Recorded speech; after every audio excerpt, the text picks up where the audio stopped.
ini kami akan membahas tentang perilaku demokrasi berdasarkan Undang-Undang Dasar Negara Republik Indonesia tahun 1945 pada era keterbukaan informasi. Dengan saya sendiri, Siti Aisyah Putri Cahyani. Dengan saya Siti Humairah. Saya Aisyah. Saya Kesya. Saya Nadia. Saksikan video berikut ini. Kamu tahu nggak sih pelaksanaan demokrasi di Indonesia? Tahu dong, pelaksanaan demokrasi di Indonesia dilakukan melalui kedaulatan rakyat yang dijalankan menurut Undang-Undang Dasar 1945. Rakyat memiliki hak untuk berpendapat, memilih pemimpin lewat pemilu, berserikat, berkumpul, dan mengawasi jalannya pemerintahan. Semua proses dilakukan berdasarkan hukum dan prinsip musyawarah, toleransi, serta penghormatan hak setiap warga negara. Nah, kamu tahu nggak sih bagaimana konstitusi menjamin perbedaan berpendapat pada suatu rapat? Tahu dong, konstitusi menjamin perbedaan pendapat melalui pasal 28 dan pasal 28E ayat 3 Undang-Undang 1945 yang menegaskan kebebasan berpendapat, bersertifikat, dan berkumpul. Setiap orang boleh menyampaikan pendapat secara bebas, santun, dan bertanggung jawab tanpa tekanan. Kamu tahu nggak mengapa demokrasi kerakyatan merupakan demokrasi yang cocok untuk Indonesia?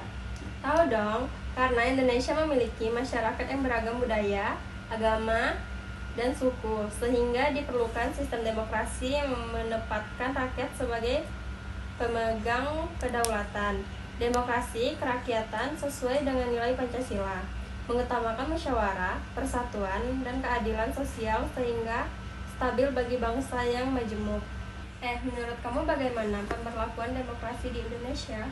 Kalau menurut aku sih demokrasi di Indonesia sudah berjalan cukup baik dengan adanya pemilu langsung, kebebasan berpendapat, serta pengawasan publik melalui media dan teknologi. Namun, masih perlu peningkatan dalam hal kedisiplinan hukum, etika politik, dan literasi digital agar demokrasi lebih berkualitas. Menurut kamu, apa aja sih dampak amandemen terhadap kehidupan kita sebagai bangsa? Dampak amandemen terhadap kehidupan itu ada 6, yaitu kedaulatan rakyat menjadi jelas, kekuasaan tidak lagi berada pada MPR tetapi dilaksanakan menurut Undang-Undang Dasar.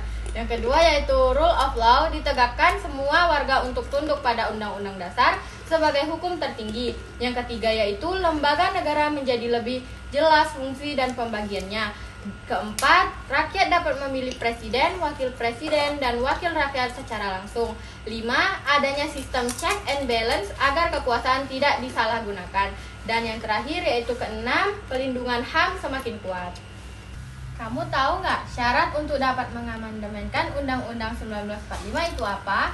Tahu dong, yang pertama, usul perubahan harus diajukan oleh sekurang-kurangnya 1-3 anggota MPR. Yang kedua, sidang perubahan harus dihadiri 2-3 anggota MPR. Yang ketiga, persetujuan perubahan harus disetujui sekurang-kurangnya 50% plus 1 dari seluruh anggota MPR. Lembaga yang berwenang mengamandemen Undang-Undang Dasar 1945 Itu Majelis Pemusyawaratan Rakyat atau sama dengan MPR.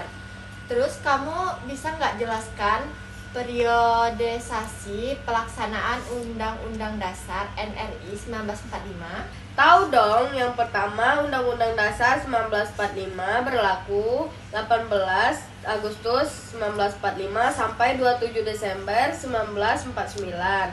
Nah, yang kedua Undang-Undang Dasar RIS berlaku 27 Desember 1949 sampai 17 Agustus 1950.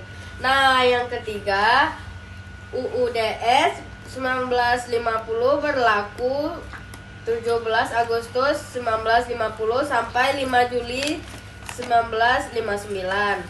Yang keempat, Undang-Undang Dasar 1945 kembali berlaku sejak 5 Juli 1959 sekarang dengan 4 kali amandemen 1999 sampai 2002. Kamu tahu nggak mengapa masa pemberlakuan berbeda-beda? Tahu dong, karena kondisi politik, kebutuhan negara, dinamika masyarakat berubah-ubah, sehingga konstitusi harus menyesuaikan situasi kenegaraan, stabilitas, dan tuntunan demokrasi pada masanya. Menurut kamu, masa yang paling bagus pemberlakuan Undang-Undang NRI 1945? Periode setelah amandemen 1999 sampai sekarang karena memberi kepastian hukum, memperjelas fungsi lembaga negara, memperkuat HAM, dan memberikan kesempatan rakyat memilih pemimpin secara langsung sehingga lebih demokrasi dan terbuka. Sekian video dari kami akhiri. Wassalamualaikum warahmatullahi wabarakatuh.